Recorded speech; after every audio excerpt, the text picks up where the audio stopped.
Hello. मैं आज से कुछ बात करना चाहती हूँ। मैं चाहती हूँ, ये पूछती हूँ कि भाई आजकल शादियाँ क्यों कम होती हैं। ये समझ में नहीं आता। हमारे ज़माने में तो एकदम हो जाती थी। अब क्या हो गया, उल्टा हो गया। लड़कियां दहेज मांगने लगी और लड़के जो है बेचारे अब कुछ नहीं कहते।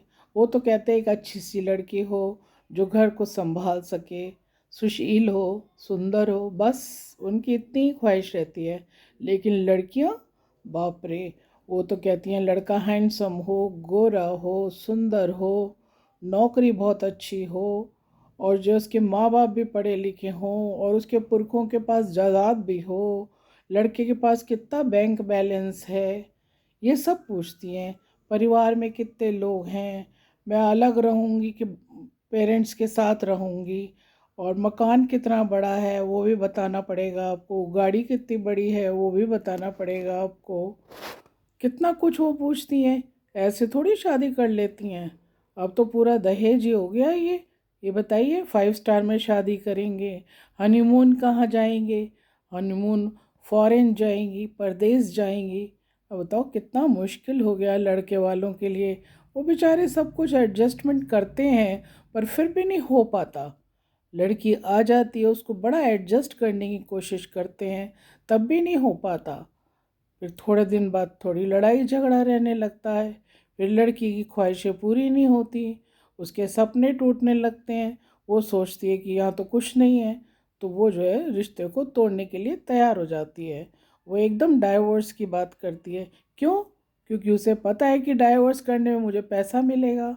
करोड़ों मांगती हैं, 1 करोड़, 2 करोड़, 3 करोड़, पूरी प्रॉपर्टी एकदम बैंक बैलेंस खाली कर देती हैं। बेचारे बड़े परेशान रहते हैं, कोर्ट में लड़ाइयाँ होती हैं। अब इसलिए तो शादी का सिलसिला कम हो गया है। अब बताओ, शादी नहीं करोगे तो समाज कैसे बनाओगे? शादी नहीं करोगे तो बच्चे कैसे करोगे? ज़िंदगी को कैसे काटोगे? बुढ़ापे में एक दूसरे का साथ होता है, थोड़ा संभल के रहना चाहिए, थोड़ा कॉम्प्रोमाइज़ करना चाहिए, देखना चाहिए भाई ये है तो कोई बात नहीं, वो है, ठीक है ना। इस तरह से चलो ज़िंदगी में। मैं तो सबको यही समझाती हूँ कि भाई कॉम्प्रोमाइज़ करना सीखो, एक दूसरे को देखो कि क्या कमी है, उसको हम पूरा कैसे कर सकते हैं। सब कुछ तो नहीं मिल जाता दुनिया में, कुछ ही मिल पाता है ना। तो इसलिए ध्यान से रहो। बस यही मैं सलाह देना चाहती हूँ, क्योंकि भैया बहुत मुश्किल होता है। माँ बाप ऐसे नहीं मिल जाते। माँ बाप की पूजा करनी चाहिए, तभी माँ बाप मिलते हैं। भगवान तो मिल जाता है पूजा करने से, लेकिन माँ बाप कभी नहीं मिलते। एक बार चले जाते हैं तो कितनी भी पूजा कर लो, माँ बाप नहीं मिल पाएंगे। इसलिए थोड़ा कॉम्प्रोमाइज़ करना सीखो। इतनी ख्वाहिशें मत रखो, सपनों को ज़्यादा मत सोचो। बस मैं इतना ही कहना चाहती हूँ।